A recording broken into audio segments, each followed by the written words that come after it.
quando a gente fala de acessibilidade digital, para a gente explicar para as pessoas, a gente está falando de quê? O que estamos falando? O que inclui, o que engloba esse label acessibilidade digital? Eu vou usar um exemplo assim bem simples, até com o irmãozinho do meu namorado, é que a acessibilidade não é só para pessoas com deficiência, é para todo mundo, né? Perfeito. O irmãozinho dele, quando aconteceu a pandemia, ele não estava podendo ir para a escola, não aprendeu a ler e escrever no tempo que deveria, e ele gosta de jogar videogame. Como que ele vai procurar vídeo no YouTube sem escrever? Ele usa o recurso de voz. Então ele dita o que ele quer pesquisar e aí o YouTube transforma em texto para ele conseguir encontrar o que ele precisa. Então isso é a acessibilidade. Não é só para pessoas com deficiência, é para todo mundo. Muito bom.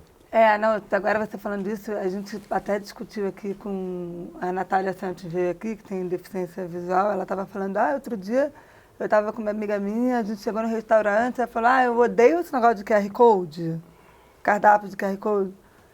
Aí ela falou, nossa, mas eu amo, para mim é ótimo e tal. Então tem uma coisa também, eu acho que você falou da pandemia, eu lembrei de vários exemplos, até dessa mudança para o online mesmo, das reuniões. Eu tenho alguns amigos com deficiência visual, por exemplo, que ter uma reunião, fazer aula online era muito melhor para a questão de deslocamento até lá. Eu acho que existe também uma ignorância de entender, né, o quanto isso é importante, atendendo às necessidades de cada um, né? Assim, acho que as pessoas não pensam muito nisso, né? Exatamente. Você falou uma coisa que é o que eu gosto de garantir dentro da minha gestão com o meu time, que é garantir a necessidade específica de cada um. Isso. Então eu faço um gerenciamento distinto, respeitando cada limitação deles, né?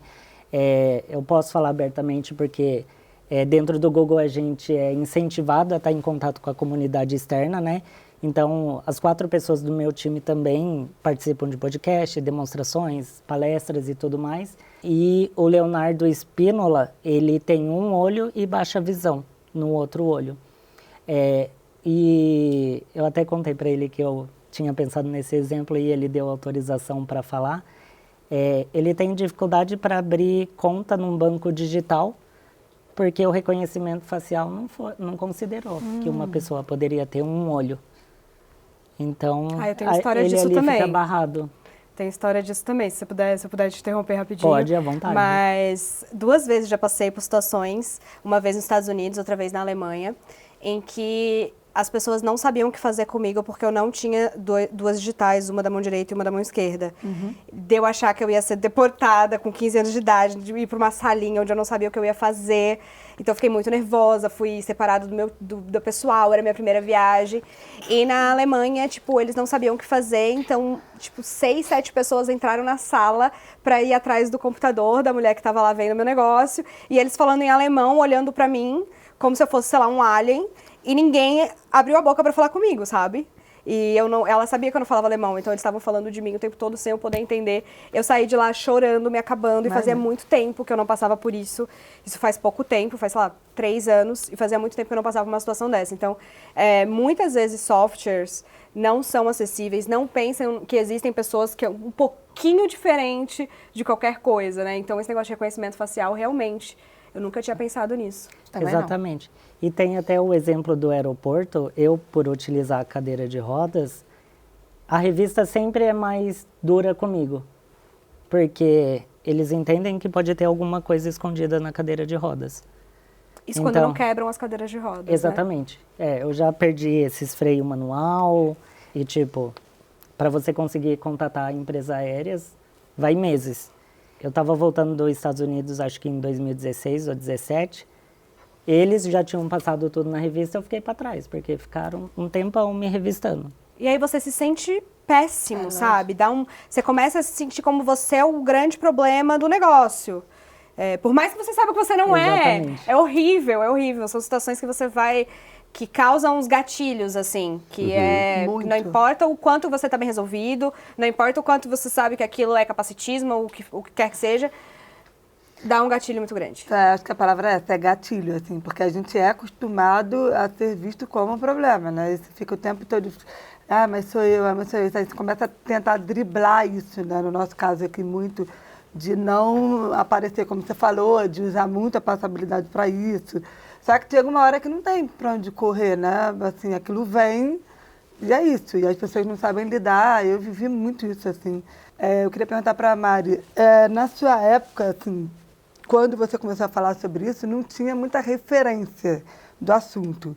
Você teve alguma estratégia para furar essas bolhas, no sentido de provar que capacitismo era um tema relevante para estar na internet, assim, de palavras-chave?